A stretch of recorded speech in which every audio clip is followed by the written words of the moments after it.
Hall of Concordance had been carved from the heart of a floating obsidian asteroid, its vaulted ceiling etched with the histories of 100 starfaring civilizations. Bioluminescent runes glowed softly along the walls, shifting colors in response to the languages spoken beneath them. Tonight they burned a steady gold. The color of peace. At the center of the hall stretched a table, so long it required subtle gravity adjustments to keep the air comfortable at both ends.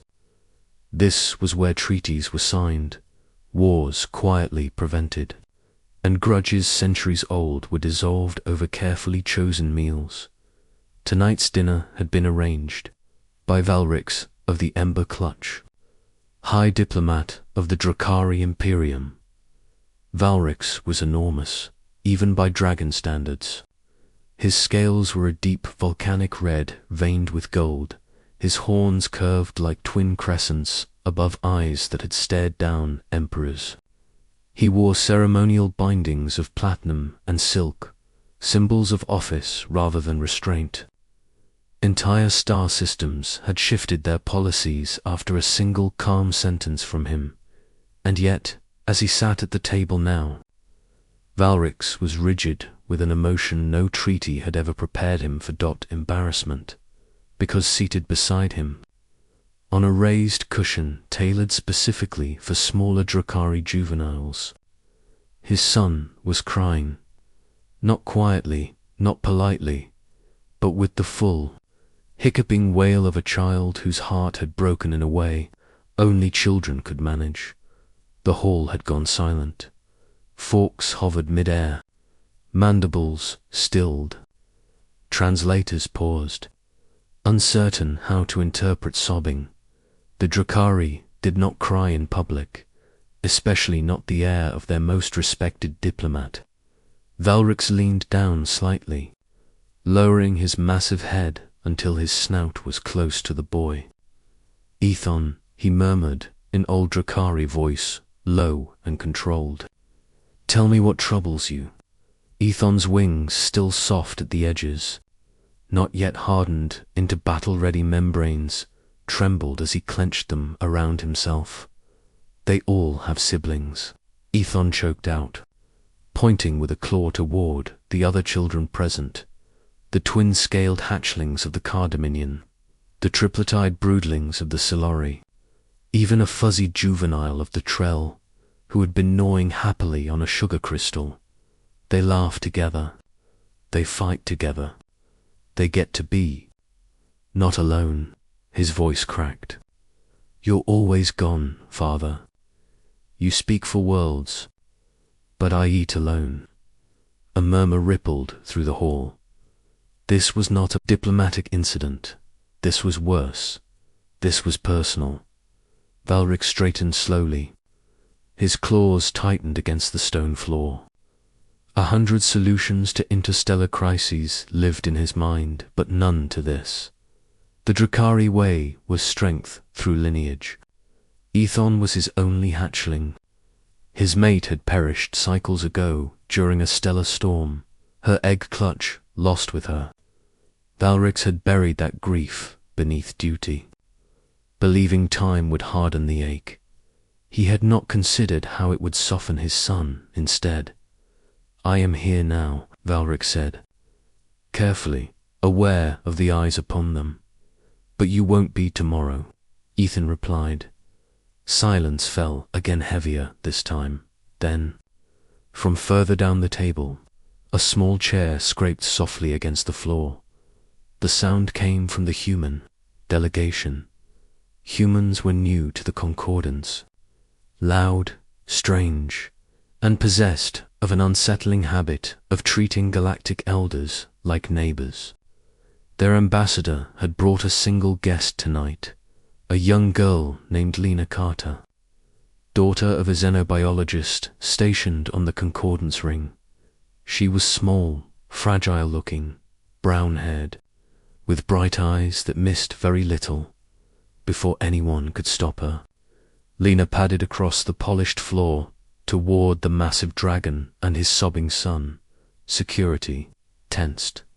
Valrix's gaze snapped to her, pupils narrowing. Humans were unpredictable. Well-meaning, yes, but impulsive.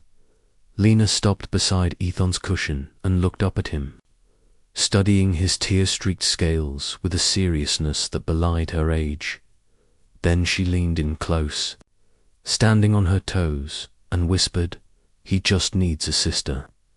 The words were barely audible, but the concordance hole, designed to catch lies in the breath, carried them perfectly. Ethan froze, his sobbing hitched to a stop as he turned his wide golden eyes toward her. "A sister." Lena nodded as if this were the most obvious thing in the universe. "Yeah, when my mum died, my dad was always busy too. I cried a lot," she shrugged. "Then we adopted Maya. She's annoying. She steals my stuff. But when Dad's gone, I'm not alone anymore." She smiled at him. "You don't need someone perfect. You just need someone who stays." The runes along the walls shifted color from gold to soft blue. Empathy.val. Rix felt something ancient stir in his chest. Something older than diplomacy. "You presume much." "Human child," he said carefully, though his voice lacked its usual steel.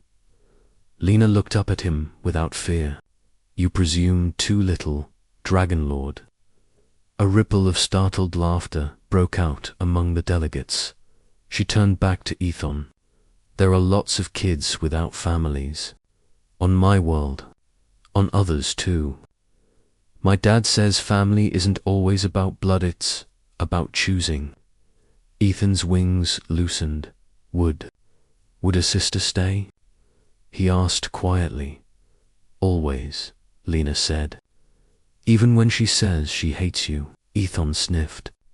Then, slowly, he laughed. It was a small sound, rough and unused, but it echoed louder than any speech given that night.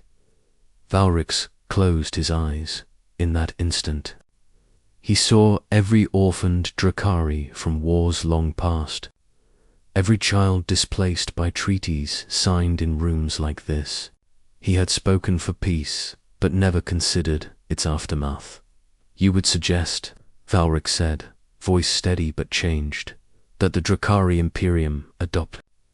Lena beamed. "I suggest you give your son someone to fight over snacks with." The hall erupted into sound, shock, debate, astonishment. The car matron leaned forward. "The Drakari do not adopt across species." Valrix opened his eyes. "Then they will," he said. Quietly the runes flared bright blue that night. The concordance recorded something unprecedented. Not a treaty, but a promise.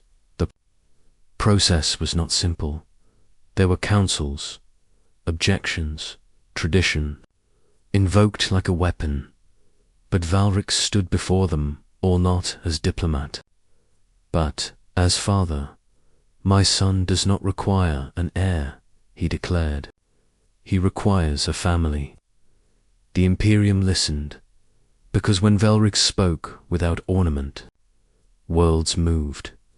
Within one cycle, the Drakari Imperium opened its first cross-klutch initiative, offering sanctuary and adoption to orphan children from allied species and Ethan.